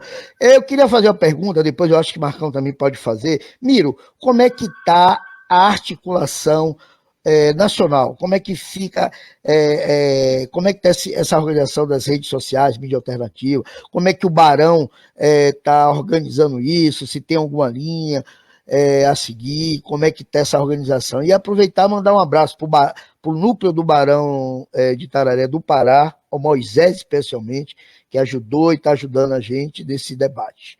Marcão, se você quiser fazer uma pergunta para o Miro, que aí ele já mata as duas. Seguinte, que acho que o Jorge colocou bem a questão de lado, né? Eu acho que os lados têm projeto. Eu acho que o principal projeto do Bolsonaro hoje é se manter no poder a qualquer custo, né? Ele entrou, se elegeu de deputado de quinto escalão, se elegeu presidente da República com discurso de fora o Centrão, fora não sei o quê, fora a política. E hoje ele está no colo do Centrão, fazendo o que o Centrão manda, né? E o principal projeto dele, no meu entendimento hoje, é a privatização geral do Brasil para liquidar a soberania nacional e o nosso patrimônio. E o cara é competente nisso aí, né? Por exemplo, ele, em uma declaração desse estúpido que está na presidência da República, ele queimou quase um quarto do valor da Petrobras. Uma empresa que tinha um valor de mercado de 383 bilhões, caiu em uma semana para 278 bilhões de reais. A quem interessa isso, gente? Interessa para quem vai comprar a Petrobras. Interessa quem está interessado em comprar a Petrobras, em comprar o Correios, comprar o Banco do Brasil, né? Por isso que essa desgraceira toda, daquela famosa reunião, onde os escatológicos, cada um falava mais abobrinha que o outro, né? E o capetão só falava palavrão, né? Dizia que tem que privatizar tudo, né? Então o projeto dos caras agora é esse, Miro. E usou o quê? Usou a comunicação. Ele usou rede social e usou a grande mídia. Ele foi para o blog, foi para o WhatsApp, reproduziu nos robôs, foi para a Rede Globo, foi para o SBT, foi para a Record News e jogou a Petrobras, a maior empresa estatal brasileira, uma empresa com maior capacidade do mundo de exploração de petróleo em águas profundas, queimou um quarto do valor dessa empresa. Em uma noite, gente. Em uma declaração, né?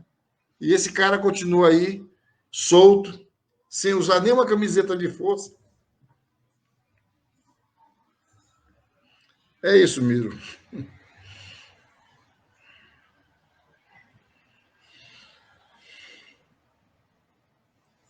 Teu som, Miro.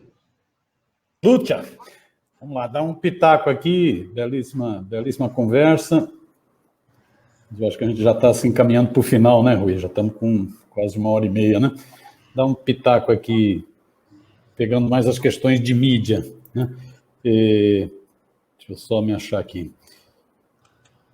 Vou começar pelo começo, por onde o Marcão, as primeiras questões que ele levantou, né?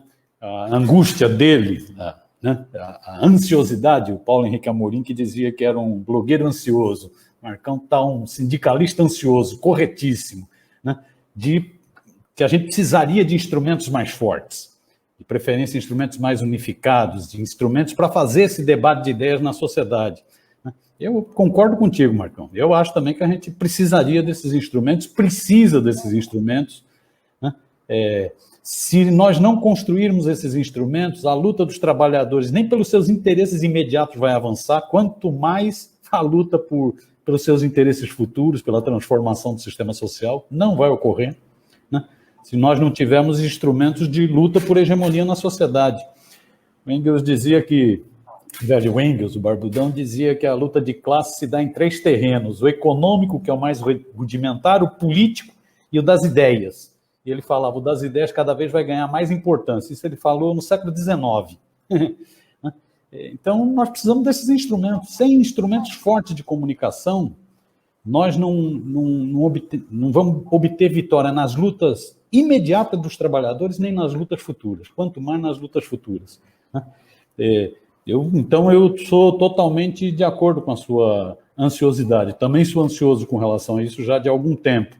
Eu gostaria de que a gente tivesse aqui no Brasil, por exemplo, o que tem no México. Um jornal construído pelos movimentos sociais, pela academia, o La Jornada. Um jornal que faz disputa de opinião na sociedade mexicana. Eu gostaria que a gente tivesse aqui no Brasil o que tem na Argentina, um jornal também construído pelas lutas sociais, pelos movimentos sociais, pelo movimento sindical argentino, página 12, faz a disputa de ideias. Eu gostaria que a gente tivesse o que foi feito nos governos do Evo e do Hugo Chávez na Venezuela, que era uma poderosa rede de rádios comunitárias na Bolívia. Isso foi decisivo agora, inclusive, para derrotar os golpistas, né, os racistas bolivianos, uma poderosa rede de rádios comunitárias, e na Venezuela um poderosíssimo sistema de TVs públicas. Né? É impressionante, a Vive TV, que é uma televisão de juventude, feita por jovens, 260 jovens, é um negócio impressionante.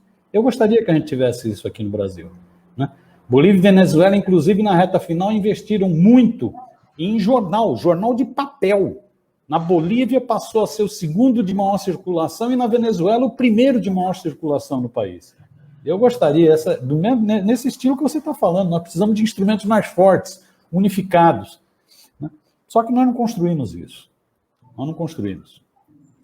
Você vê que maluquice, um governo saído das classes dominantes, de uma divisão nas classes dominantes, do Getúlio Vargas, né?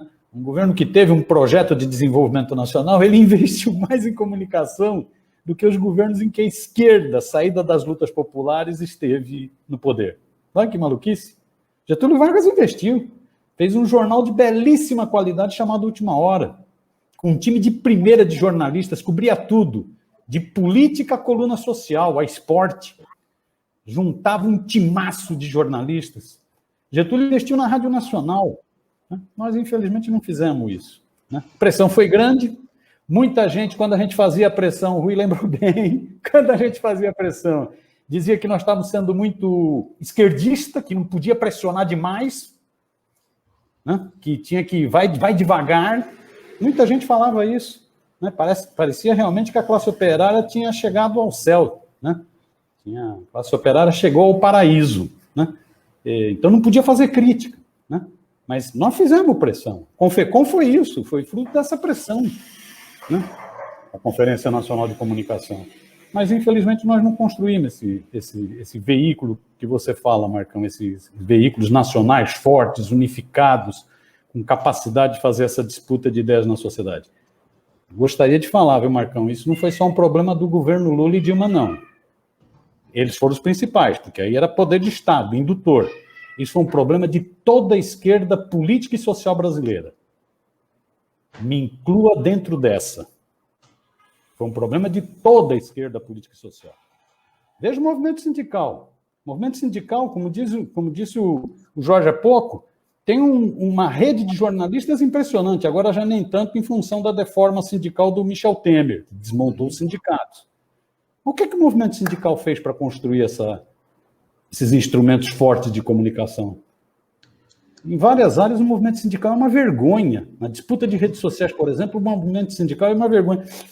Em imprensa impressa, o cara pode dizer que tem uma tiragem elevadíssima, 100 mil exemplares. Na rádio, na televisão, como não tem auditagem, o cara pode dizer que está tendo uma excelente audiência. Na internet não tem jeito, o IP denuncia. Né? O movimento sindical é muito frágil nessa área. Muito frágil. Então, a subestimação do debate de ideias, a subestimação da disputa de hegemonia, como diria Gramsci, ou a subestimação da batalha de narrativas, como se diz atualmente, não foi só uma subestimação dos governos Lula e Dilma, não. Foi uma subestimação também da esquerda partidária e da esquerda social. Subestimou. E estamos pagando o preço por essa subestimação. Todos nós estamos pagando esse preço. Hoje, volto à ansiosidade. Estou ansioso também. Só que isso é um processo hoje para construir mais difícil. Vai demandar muito mais esforço. Porque isso dependeria da capacidade da esquerda de se unificar mais. De construir um polo de disputa de hegemonia mais coeso. Só assim, inclusive, teria condição de atrair outros setores. Porque isso não vai partir da burguesia. A burguesia está bem com os instrumentos de comunicação que ela tem. Ela adora a Rede Globo defendendo reforma trabalhista, defendendo carteira verde e amarela. Adora a Rede Globo. Não vai fazer nada contra isso. Isso depende, então, para construir esse instrumento, depende de capacidade de disputa de hegemonia das forças de esquerda. De se unificarem mais em cima de uma pauta para apresentar um projeto de disputa midiática. Né? Não sei se nós estamos próximo disso. Nós vamos ainda ter que comer muito arroz e feijão, talvez apanhar bastante.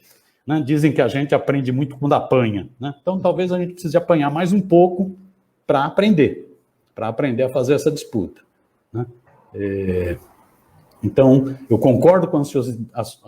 Está ansioso com relação a isso, concordo contigo que é preciso ter isso, mas eu acho que hoje nós perdemos um tempo histórico e hoje é mais difícil e isso tem muito a ver com a incapacidade das forças de esquerda de procurar pontos de convergência, né, para poder, inclusive, atrair depois outros setores. Porque depois se atrai outros setores. Getúlio fez isso, ele lançou e depois foi atrás da burguesia, por um projeto. Né? Então, penso por aí, viu, Marcão? Com isso, eu já entro na questão do Rui, né? E que pega também outra questão que você levanta. Nós não podemos, apesar de tudo isso, nós não podemos, porque aí seria, no meu entender, um erro, subestimar o papel que os sites do campo progressista têm hoje. Nem o papel que a mídia sindical ainda tem hoje. Não podemos subestimar. Também não é pequeno. Pois nós temos, viu, Rui? Nós temos hoje sites que disputam audiência com grandes veículos de comunicação. Você pega aqui, ó, só para citar alguns, lógico, correndo o risco de injustiça, mas você pega um Brasil 247, um Diário do Centro do Mundo, uma revista Fórum, uma Carta Capital, né? um blog da Cidadania, são vários, né? Hoje fazem disputa de opinião na sociedade, interferem na sociedade, então não vamos subestimar. Se vocês soubessem os números de acesso que tem o 247, por exemplo, vocês ficariam surpresos. São milhões de acessos diários. São sites com muita vivacidade. Cometem erros? Lógico que cometem. Só não cometem erro quem não faz porra nenhuma. Só não comete erro quem não faz porra nenhuma. Tem exagero, quem não faz nada já comete o erro de não fazer nada. Pois é, que é o pior erro de inicial. todos. Pois é, o pior erro de todos. Né? Então, lógico que tem problemas. Precisariam de equipes mais fortes, mas lógico que tem problema. Mas fazem disputa de opinião. Incomodam. Eu acho que, inclusive, hoje nós começamos a incomodar o terreno que nós perdemos para a ultradireita, porque ela se articulou com as corporações, os big techs, porque ela põe grana e porque ela aproveita da linguagem instantânea da internet. Esse poder, isso que nós perdemos para a ultradireita, hoje nós começamos a recuperar terreno. Hoje tem várias semanas, é só fazer monitoramento de rede, onde nós damos surra na direita. Twitter, Facebook, Instagram, YouTuber. Nós estamos começando com um belo time de YouTubers. Eu não preciso concordar com tudo que os YouTubers falam, mas eles estão estimulando o senso crítico. Às vezes eu vejo gente fazendo mais crítica do que elogiando essas iniciativas. Eu fico impressionado. Depois nós somos meio arrogantezinho mesmo, né? faz disputa. Então, eu acho que nós não podemos subestimar. E nós não podemos subestimar outras ações que vão se desenvolvendo. Companheiros, essa ação, que foi uma pressão da sociedade, aí sim, ó, a tal da frente ampla. Essa ação do Supremo Tribunal Federal, do inquérito das fake news, ele levou para a cadeia a Sarah Winter. Agora está com uma tornozeleirinha eletrônica, tudo bonitinho. Ele levou para a cadeia o Eustáquio, que era um blogueiro de fake news da ultradireita. Ele pôs para correr esse Alan dos Santos, está lá nos States. Fugiu do Brasil, porque senão ia para a cadeia também. Olha só, são contrapesos que a gente vai criando, né? Então, eu acho que a gente não pode subestimar também o que a gente faz, mas eu concordo que a gente precisaria fazer muito mais, só que isso vai depender de muito amadurecimento das forças de esquerda no Brasil, e não sei como a gente anda. Eu acho, viu, Rui, que vocês têm aí em Belém uma situação inusitada. Vocês conhecem muito melhor do que eu, evidentemente. Eu conheço o Edmilson, de participar de várias atividades com ele, prefeito aí de Belém, né? Edmilson é uma pessoa muito comprometida com esse tema, entende desse tema. Eu acho que é preciso trocar mais ideias, sabendo dos tempos, tem tempo de maturação dessas coisas, não forçando demais a barra, mas forçando. A melhor forma de ajudar um governo não é ser puxa-saco de governo. É tendo autonomia e pressionando com espírito construtivo. A pior forma de ajudar o governo é ser puxa-saco de governo. Então, eu acho que o Edmilson é um cara que está aberto a discutir essas questões. Valia a pena. Você participou, fizemos questão de convidar, participou do Barão Entrevista com ele, acho que umas 2 semanas atrás, se eu não me engano, 3, sei lá, né? Foi a segunda que a gente fez com ele, né? E é isso, é uma pessoa que eu acho que valia a pena conversar mais. Assim como com o governo do Estado. Né? Que tem divergências, com essa onda fascista no Brasil, né? Que defende pontos de democracia. Né? São todas conversas a serem feitas. Né? É isso. Questão que o Jorge levanta, eu concordo inteiramente com ele. É preciso unir amplas frentes para derrotar o fascismo. Eu acho que o Flávio Dino, que é um governador muito antenado, disse outro dia, essa palavra frente ampla já está ficando tão atacada que eu estou usando frente progressista. Né? Eu acho que é preciso unir frente, não importa o nome. E esse esforço se dá em todos os momentos. Ele não é pensar frente com vistas às eleições de 2022. Esse esforço é para já. E ele está se dando em todos os momentos. Essa semana, por exemplo, 19 governadores assinaram uma carta muito forte, muito incisiva, só faltou chamar o Bolsonaro de mentiroso por causa das fake news que ele andou divulgando sobre distribuição de recursos no combate à pandemia da Covid. Uma carta muito dura, criticando o negacionismo, valorizando a ciência, valorizando a vida, valorizando a união nacional para enfrentar esse tema. Olha aí a frente sendo formada. Com todas as suas contradições. Até o Demo, lá de Goiás, o Caiado, o ruralista, assinou a carta. Até o filho do Ratão, lá do Paraná, o Ratinho, assinou a carta. Olha aí que coisa. Está se fazendo. São vários manifestos que estão sendo construídos em defesa da educação, saiu essa semana, em defesa da cultura. No tema comunicação, eu acho que essa frente é possível ser construída na defesa da liberdade de expressão. Qualquer jornalista que seja alvo de ataque de um fascista tem que ter o nosso apoio.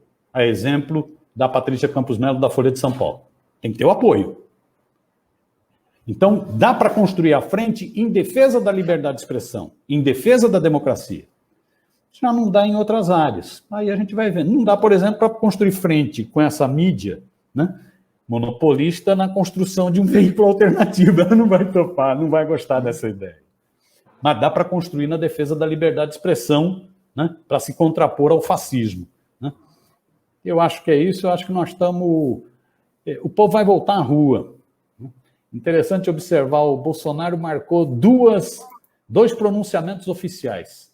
antes de ontem e ontem. Fugiu dos dois, porque sabia que ia levar uma sonora vaia. Mesmo ele tendo cancelado os pronunciamentos oficiais, teve vaia em vários lugares, teve panelaço, buzinaço em vários lugares do Brasil. Eu acho que vai se criando um clima no Brasil.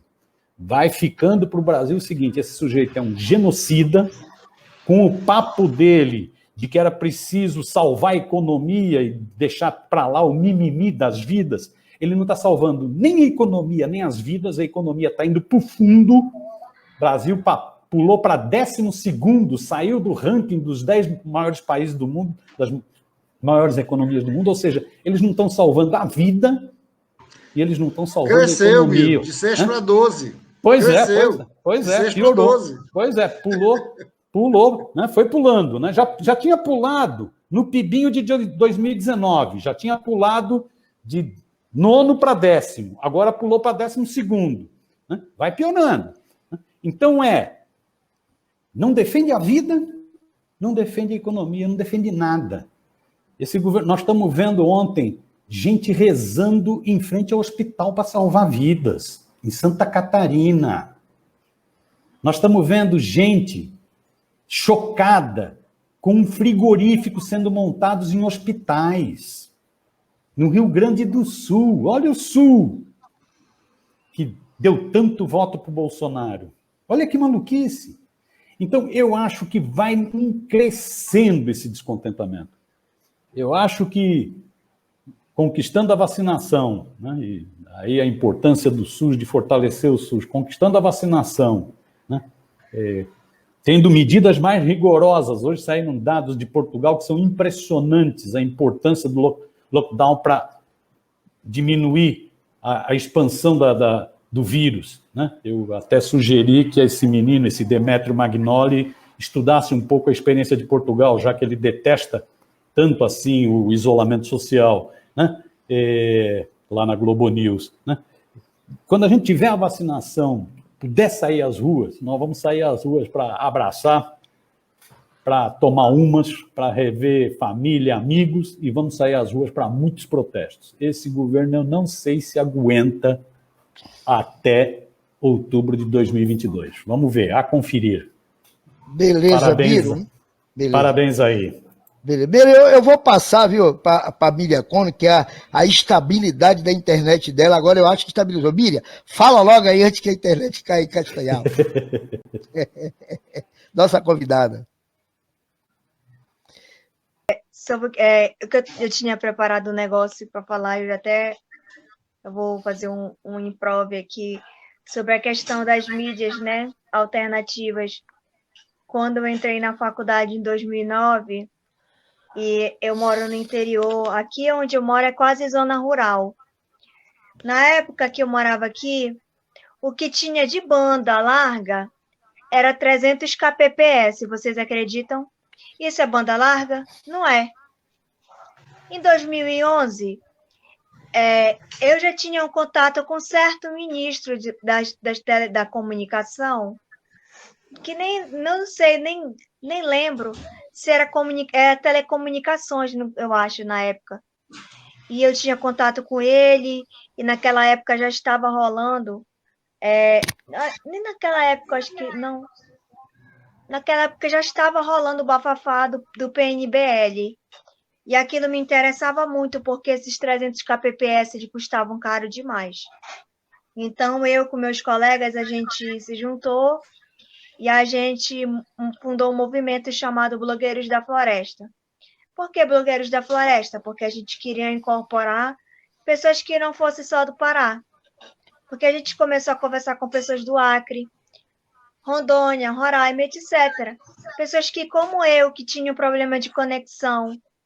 Porque eu não moro, assim, na zona rural. Eu moro quase na zona rural, eu moro na zona urbana. Aqui é Castanhal. Mas aqui é 600 kbps, não é banda larga. Aqui eu tenho essa dificuldade para estudar, para fazer uma live, para fazer atividade normal, porque a internet, acesso à internet, é questão de cidadania, não é luxo, entendeu? A gente que é blogueiro, que a gente que é estudante, que a gente quer assistir uma videoaula, a gente que quer dar aula, porque hoje em dia eu voltei para a faculdade de novo, para quê? Para ser professora. Eu me apaixonei pela educação, eu cresci numa escola, eu fui fazer comunicação, mas eu voltei para a licenciatura porque estava ali na frente da minha cara o tempo inteiro e eu só fui enxergar depois de um tempo, graças a Deus. E sim, e eu fui conversar com pessoas do que iam para o meio da floresta com o modem na época. Pessoas jovens nunca vão entender o que era o modem. Você pode dar aquele negocinho e colocar no computador, aquela que tinha uma internet muito ruim, que essa internet de hoje já é ruim, cara, aquela era muito pior, que era tipo um pendrive, jovens, que você colocava no seu computador, que era muito caro, e colocava e tinha uma internet assim ruim, que dava para você mandar um e-mail, assistir malmente um vídeo no YouTube com uma qualidade ruim, postar um post no blog só de texto, uma foto e olhe lá. Então, daí surgiu Blogueiros da Floresta. Esse Blogueiros da Floresta fazia encontros, reuniões, e às vezes a gente batia papo por e-mail, e MSN, com pessoas de várias partes da Amazônia, inclusive de outros países. E esse Blogueiros da Floresta ele não foi muito adiante por questões que vão além do que a gente quer.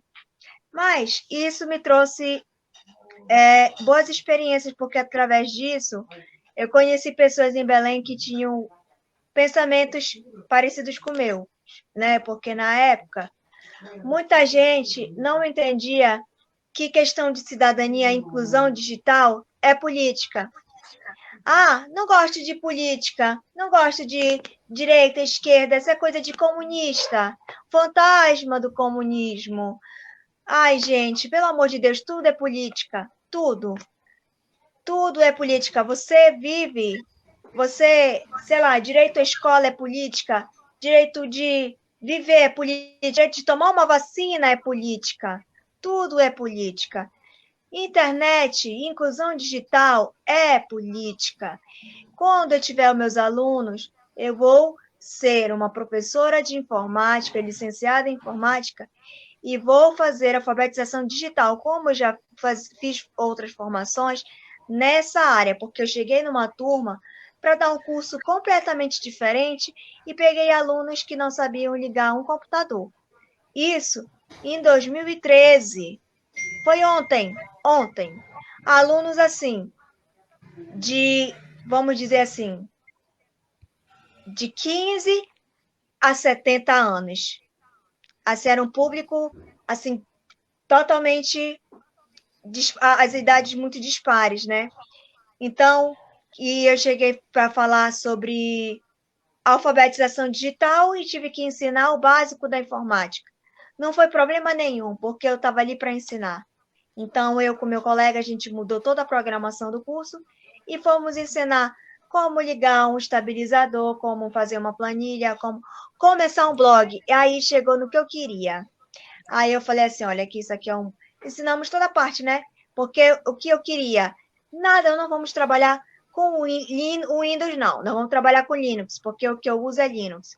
Faz bem uns 15 anos que eu uso Linux e nós vamos trabalhar com Linux. Usamos o espaço SER para o cidadão. Graças a Deus, nós nos abrimos o espaço SER para o cidadão e lá nós podemos utilizar, na verdade, eu acho que era 15 alunos, mas depois que eles ficaram sabendo disso, eles quiseram. Aí abriram mais 5 alunos, foram 20, foi uma experiência muito bacana. Então, cada um criou o seu blog, assim, e foi 20 dias de puro aprendizado. Saindo dessa experiência, eu fui para o encontro de blogueiros. E foi, assim, incrível para mim. A experiência, eu aprendi muito. Depois surgiram vários outros convites para eu dar o mesmo curso. A mesma formação, porque eu digo que não é curso, é formação. Porque eu sempre digo assim, olha, o que você aprende, você passa para frente. Ah, eu aprendi a usar Linux. Que seja um Ubuntu. Fale sobre o Ubuntu para o seu vizinho. Porque o Windows, ele é um sistema proprietário. Ah, mas, sei lá, eu posso piratear. Assim, mas você pode usar uma coisa que é gratuito, que tem um sistema todo pensado para ti, que tu pode fazer tudo que tu faz no Windows e muito melhor. E essa, assim, é a proposta que eu levo para todo mundo.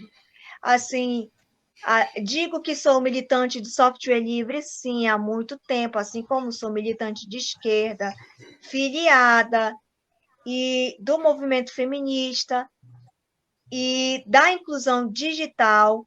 E quando eu encontrava este ministro, que eu perturbava bastante ele, falava: cadê o PNB?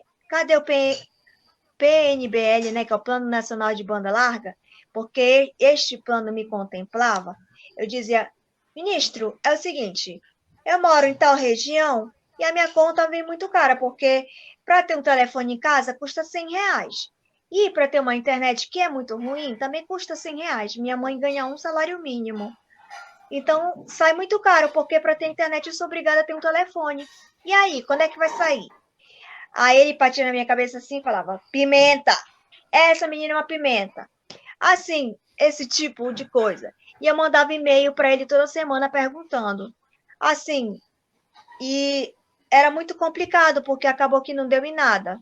Fez o acordo com as Miriam, teles e esse ministro está ficou precisando de nisso. mais pimenta. Né? A Anatel, quando a gente faz uma reclamação, geralmente não dá em nada. Não sei se vocês já fizeram reclamação na Anatel.